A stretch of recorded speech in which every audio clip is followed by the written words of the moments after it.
This week marks the anniversary of one of the major moments in the modern history of the Middle East. 4 decades later, Chief Washington Correspondent James Rosen with the story of Sadat in Israel.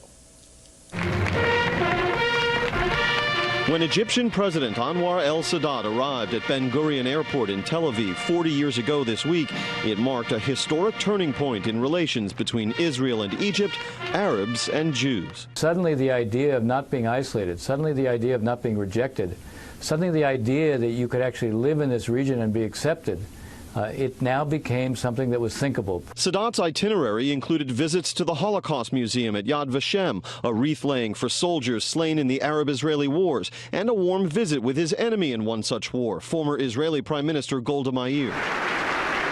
In his televised speech to the Knesset, Sadat said he incurred the risk of the trip, including the prospect of condemnation from fellow Arabs to spare his brothers another destructive war with Israel. But he also conveyed less welcome messages.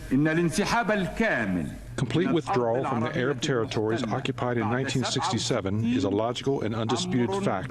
Nobody should plead for that. Within a year, President Carter would host Sadat and Israeli Prime Minister Menachem Begin for the signing of the Camp David Accords, which in turn produced the first peace treaty Israel signed with any Arab neighbor. Diplomats from both nations returned to the Knesset to mark the anniversary of the Sadat speech. This peace agreement paved the way to the peace agreement with Jordan and paved the way to the very deep relationship we have today with the Arab countries, with Saudi Arabia. Egypt continues to carry the banner of peace in the region, including what you have recently seen in efforts to achieve reconciliation between the Palestinian factions in order to pave the way to relaunch peace negotiations. Most historians believe President Sadat, who was assassinated in 1981, paid the ultimate price for his rapprochement with Israel, but the peace held.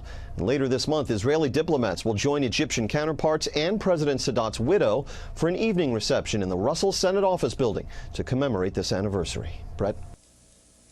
Our resident historian, James Rosen. James, thanks.